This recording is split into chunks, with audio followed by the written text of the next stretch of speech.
answers after that. So I read a lot of qualitative research papers. I've read a lot of qualitative research papers for many years. And so I work with authors from around the world along with my editorial staff. And we have a basic approach is that we accept the authors, and then the paper is another matter. And so we feel that authors do the best job they can do, and they produce a good paper, and we like to make the paper more better. We like to try to help the author report their qualitative research in the best manner possible. And so this talk today comes from something that we've been working on for a number of years at the journal as a way to improve the reporting of the results of qualitative studies. And it sort of started, I guess, about 25 years ago. I was up at a conference in Canada, and Jan Morse, the longtime editor of Qualitative Health Research, was there, and she was teaching people about how to write a paper for her journal. And so she held up a paper, and papers were actually put on paper at one time. And she flipped to the back of the paper, and there was a bunch of appendixes, and it had a bunch of tables. And she just ripped those off and threw them across the room, and she said, "No tables."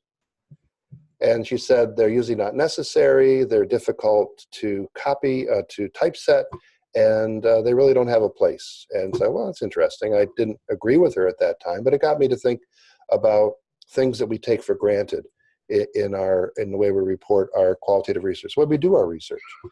And so just last year, again up in Canada, and I was giving a presentation about what makes for a good qualitative research paper. And I had a thing say, limit the limitations. Often people will write in their paper that the limitation to their study is that they didn't do a quantitative study, which doesn't make any sense to me. But so we talked about what you should write. And Johnny Saldana, who you might be familiar with, he's written quite a few books with Sage on qualitative data analysis as well as arts-based work. He said, why do we even still do limitation talks, limitation sections in our papers? Because that seems to be of a different paradigm, a limit to your experimental design. People dropped out, there are some measurement issues and so forth. And again, that got me to think about, well, maybe there are things that we do in our papers that are taken for granted, but maybe they really are from a different paradigm, a different culture, an artifact from an earlier time and an earlier place.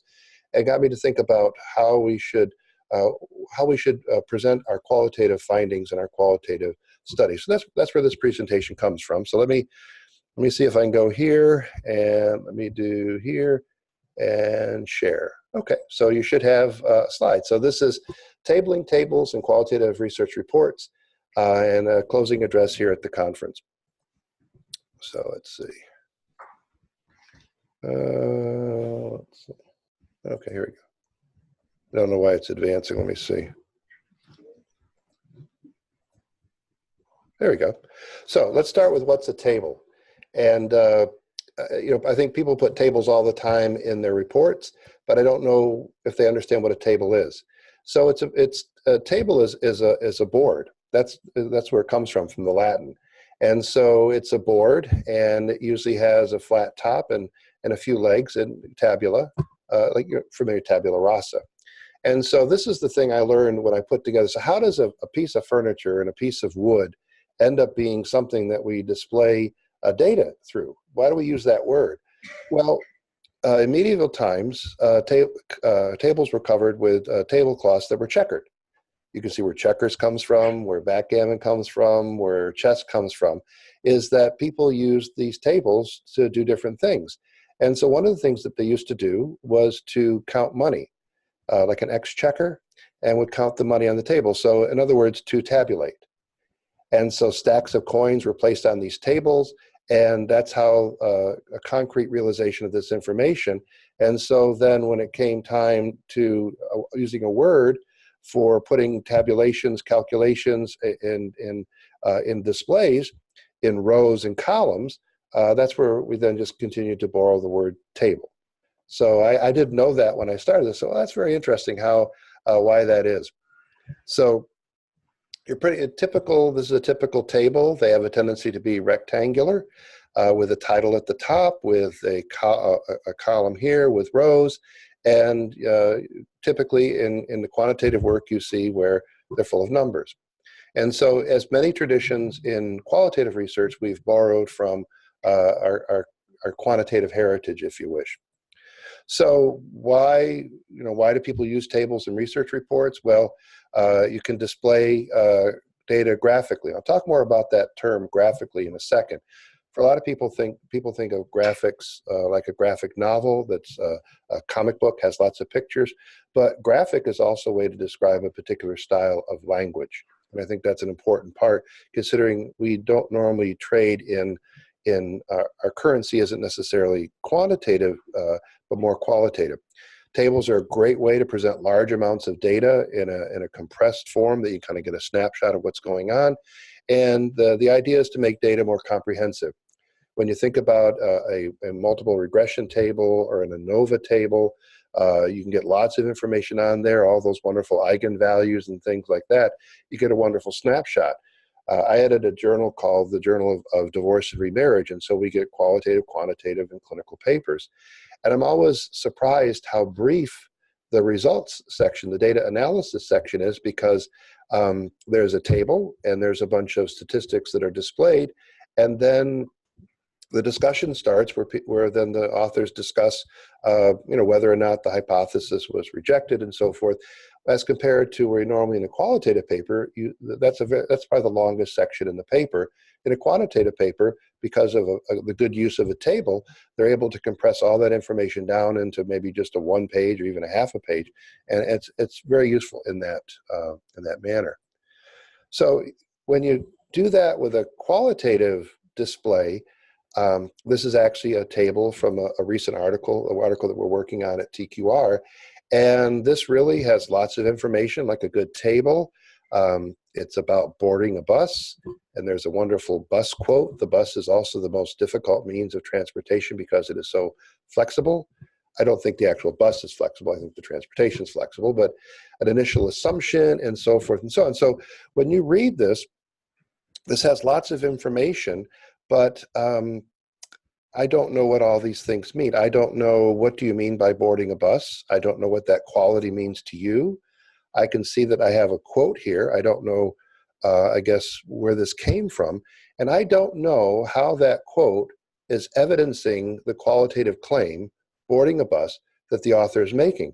So when I read a paper, I don't think I have to provide the analysis. I don't think I have to do the work. I think the author should do that work. And I think they've done the work when they display this in a table, but there's so much information missing. And qualitative data analysis is really about the quality, the data, and the analysis. And so I don't quite know what the quality is here. I can see some data here, but I definitely don't see any analysis here. And that's the problem that I think that happens with data display tables. And I'll tell you a little bit, there's also a problem with participant characteristic tables.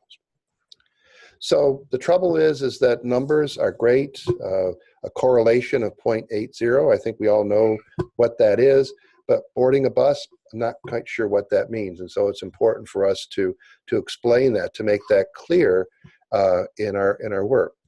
Graphical versus textual presentations, well, the idea that a picture's worth 1,000 words. Well, yes, but we still need those words to explain, what do you mean? What are the qualities this picture is supposed to represent? So tables might be fine, but they're really not sufficient, I think, when it comes for researchers to express their qualitative findings. And again, a table can be very transparent. Look, here's all the cells, I can see it. But clarity, what do you mean by these things? And context matters. The relationship between the data and the assertions being made about the data, that's really the main challenge that we have. I think that's the hardest thing for students to do when they're learning qualitative research. And it's very hard to present these things. And it's also very natural for us to have these issues, because whenever you're doing a qualitative study, you're really doing 4 studies. One would is the study that you propose, the one that you think about that you're going to conduct. Then there's actually the study that you conduct. There's the study that you report in your book or your paper. And then there's the study of the study, how you're managing the overall process. And so I'll talk about tables might be better suited in the conducting of the study, but I think they have limitations in terms of the reporting of the work, but they're a really good transitional tool if you use them that way. And we've already talked about the quantitative and qualitative. And so what I mean by field versus report is I think tables are really good about organizing the data and your categories and your codes and so forth, almost as a management tool in the field. But when it comes times to reporting that, they have less usefulness, I think, in the paper, or maybe if they're used in a particular way. And I don't know if you have heard this expression from farm to table, field to table. I was trying to work out something like that, where you go from the farm and your eggs and it goes right to the table. But the best I could do was field versus report. So the other way I talk about this is that in qualitative research, we want to make a very strong case. And if we were in a courtroom, the way we make the case is that we have exhibits, like you can see on the table here, but we can't just point to the exhibits and saying, my client is innocent. See all the exhibits over there? You must build a case using exhibits and testimony. That's how you build evidence. And you have to make the evidence evident. And I think that tables are great for presenting, much better organized than this table here.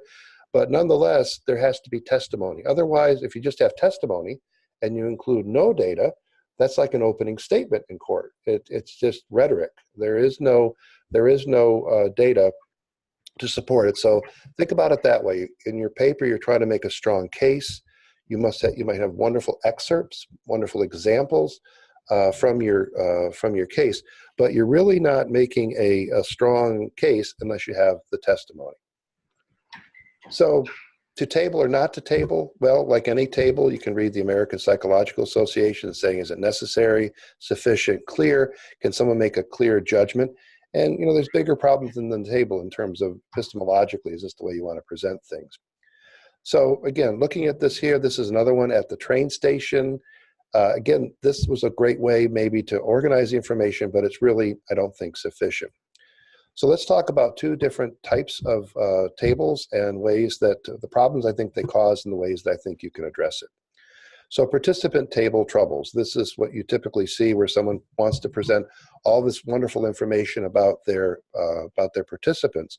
And it really raises a confidentiality risk. So look at poor David here. He's the only male African-American who's a current student in healthcare. So you're giving way too much information about an individual, and then you put verbatim quotes. You're really starting to raise the risk. And the other thing is that aren't we really talking about participants? And so what if you had 400 participants? Would your table go on forever? So I think this is, again, a artifact, a remnant from the quantitative stuff. And there's ways you can really improve it. So you're focusing on participants, plural, the group, compose composite narrative a description, or create a participant persona. And this person did this in the table. They grouped it age, they grouped this group, this group. So there's better ways of doing it. So be careful in your attempt to be really clear about your individual participants. You're probably risking their identities in doing so. So put it in a paragraph as a composite description, do it composite this way, and I think you'll get your information across, but you won't be risking the identity of your participants. Okay, that's about data display. So here's a typical data display. It's a wonderful overview. I think if you use good headings, this table isn't necessary. Headings are so important in a qualitative, in any paper, because that you don't have an opportunity to have a table of contents. So good tables will tell me, oh, table theme 1 has 2 sub-themes and so forth. And again, you can do that, but I think you can just put that in the paragraph. So here's the data display that we've been talking about before. This is a wonderful, see, these are great quotes, but this is something that you can use when you're doing your data analysis, and you can warehouse these quotes. But this would be a great way from going from your transcripts and your coding and warehousing here. But I think they're just a transition to something that's better. So if you're going to use your tables, the quality has to be clearly defined, the data have to be introduced, the analysis. So use, instead of a graphic, like a table, use better graphic language. And it's not so much of having 25 quotes. We get papers all the time where someone says, so one of the themes is insomnia, and then they list 5 quotes. I don't know why there are 5 quotes. Does each quote represent a different quality? Having 5 quotes almost strikes me, oh, you're kind of falling into the frequency trap. They talked about this frequently. That's not the point. What are the qualities? And so maybe 1 quote is sufficient. So you should always judge whether or not you should do more than 1 quote. If 1 quote expresses a different aspect or quality of your category, then you would include it. So it's a good management tool. As I say, it's a good way to warehouse. It's a good way to help you kind of manage the different patterns. Here's one that I'm working with the Center for Disease Control in Atlanta, Georgia, here in the United States. And this is what they've been using. They're looking at a series reports and how data is used to report natural disasters. And this is really nice. This is the categories, then the problems, and what they're trying to do. It's an action research. What are the recommendations? These bullets here are all excerpts from particular reports. This is a great tool. And what they originally did, they put a simpler tool, a table like this in their report, but it just didn't say enough. So this is a nice tool, but it's really not sufficient to do the reporting. So tables are good. They create a trail of evidence, a wonderful audit trail, but they're really like scaffolding. They create a nice outline. So just like when you're doing a building, you don't leave the scaffolding up. You don't leave your outline in the paper itself. So what you should do is to, put your table in your paper, use it to organize your graphic textual description. But when it's done, you really should take those out if you've done a really good job to explain these things textually. So what I say, whatever you do in your paper, make sure that you focus on these. So creativity, how you're going to creatively express the qualities. Control means that you're with a particular, your method is organizing that.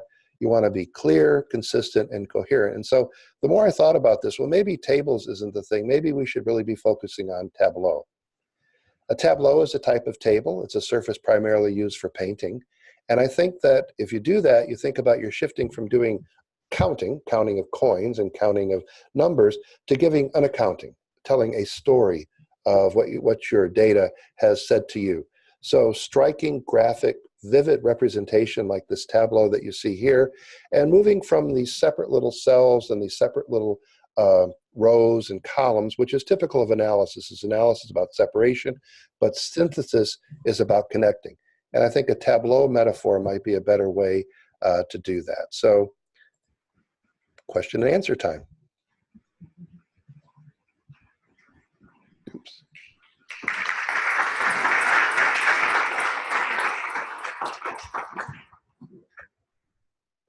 It's really good when the speaker does the moderating also. Thank you, Ron. Thank you, Ron, for your presentation. It was a very useful presentation, even for me. It is a really good issue in tables, because I think that a lot of researchers are still stuck on quantitative methods, and all the researchers like to present a graph, a table. Sometimes they use the number of quotations in their papers to have some numbers to show to the readers. So it was a very useful paper presentation for me. So we need to do a great study in tables. So now it's open for debate and questions. So I'm going to ask the public, the audience, if someone has a question to do to Ron. We have one there. Can you please take the microphone? Well, thank you for exemplary virtual presentation. I thought it was wonderful how you did that. And I enjoyed listening to you very much. I'll say a little bit more about what you mean by tableau, because you presented an image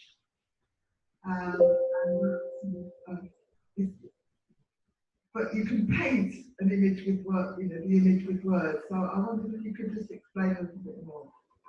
Could you hear everything, Ron? Yeah. I think the metaphor I always use is from painting or sculpture when I'm describing the process. Harry Walcott said one time, "There are no good writers, there are only good rewriters." And so I imagine the notion of getting some paint up on the canvas, getting some clay on the wheel. And so for me, it's about creating greater texture. And so in a table, you get text. But in a tableau, you know, that you add the color and you add, you know, the way the objects are relating to each other. It's like the table presents nouns, and what you're looking for are relational words. And so the overall composition of the painting. So it's really about, Geertz calls it a thick description. And so it's really no more than Clifford Geertz is that we really like a thicker description. And what are you describing? That the quality is clear, you define what it means. And it can start with a dictionary definition, that's fine. But it's sort of like then, what does that word mean in this particular setting? It's about context, text with text. And I think the tableau gives the idea that you have to kind of color things in. You just don't have one image here and one cell and one there, but you color in the relationship and how these things fit together. So that's why I like that metaphor. Anyone wants to do some more questions? So everyone is clarified about the great use of tables. It's not a great use, it's you have to specify the use. We have one there. Speak loudly, please. I was wondering where you see place the tables as an analytic tool rather than representation at the end. So in particular, the use of the framework method, which is based entirely on using tables. So do you draw on the framework method? Do you have any particular views on the framework method for synthesis or reporting? Okay, so you mean when people, they've done a synthesis of the research literature and then they have that long table where they have the author and the article, that kind of synthesis? So the framework method was originally about taking cases and writing a case summary. So it was a kind of non-coding, non-thematic analysis approach that has then been developed further so you can do it within simple. So the idea of moving from a long case description to a shorter summary and then a summary of the summaries and kind of so a very frame. It's from the National Centre for Research Methods in the UK. People who developed it. It's built into NVivo as they had some software that was based in Excel. So it's there in NVivo as a piece of software. But it's the whole thing that is built on tables. But what I've tended to see is that the end table is actually an enormous amount of text that's just in tabular form rather than necessarily something that's really reduce things down. So again, is there something about tables as method as well as tables for representation? Yeah, I think there often I'll draw a picture on the board, and I'll draw one two-dimensional box, and then I'll draw another one and draw another one, and I'll draw the cells. So they're kind of set up like this, which is similar to what you get in a database. And then what I'll say is that that's a great way then to go in through one, go in through the other, and like pull out the theme. So with most of this, the fancy word is you're dealing with non-numeric, unstructured data. And so the tables are a good structuring tool in that analytical process. So I definitely agree. That kind of helps you isolate on one thing. So within all the other cells, all of a sudden you're being able to pull through and pull up one thing. It's kind of like that cat's cradle thing with the thread. You know, you grab two different, and NVivo is about nodes, right? So whether your node is in a table or whether your node is graphically presented other way, those prevent really good things that you can kind of then start transforming the data. And that's where a lot of the Watson systems and the artificial intelligence, that's where they actually work. And, you know, Piaget, how many years ago did he say we have these systems in our heads? And so tables are what Tyler Volk referred to as a meta pattern. And a calendar is like that. And they're very important tools for us to understand data. So I think they are. I just think that you then have to kind of add some more text to it in order to explain it. So it's great at drawing nice distinctions, but as you start connecting things, I think you need some more, some text to go along with that visualization. But the visualization, boy, it really can help you grab something that you hadn't been seeing before. Anyone Anyone else wants to make a question? Yeah, we have one more from Rosalind. No, you're welcome. I just need you to speak a little louder, okay? Hi again. I just wanted to come back at the issue of tables as visual. And the best use I've ever seen of tables in qualitative research is to, which has to be accompanied by text as explanation, but it's to show if there is a blank cell. That if you're laying something out and one cell is not filled in, why is that blank? Rather than all the cells are all filled in. Am I making sense, or do you want an example? Yeah, you make perfect sense. What's one of the most famous tables in the world that's full of blank spaces? The periodic table, right?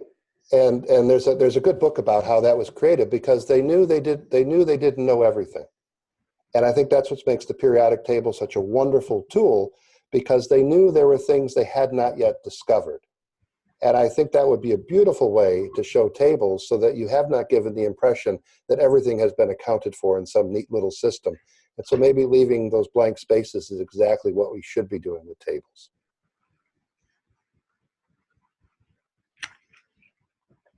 Does anyone else wants to make a question? Well, Ron, I think people are now clarified. I would like to thank you again for your presentation. It made us think about tables. I'm going to think about tables in another way from now. I only use tables to highlight important information, what I think that people would like to read. And I'm also stuck to quantitative research methods, and people sometimes, when they see a qualitative article and doesn't have some visual representation, they feel that something is missing.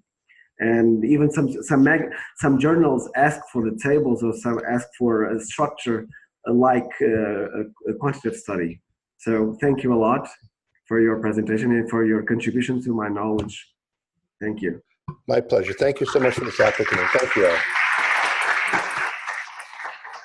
You can also disconnect if you want, or you just can stay and listen to the next presentation if you want. The life of an administrator. I have meetings after meetings, so I'm always a little disconnected anyway. So thank you so much. Okay, so we'll log off. Thank you. Okay, thank you so much. Thank you. Have a good afternoon.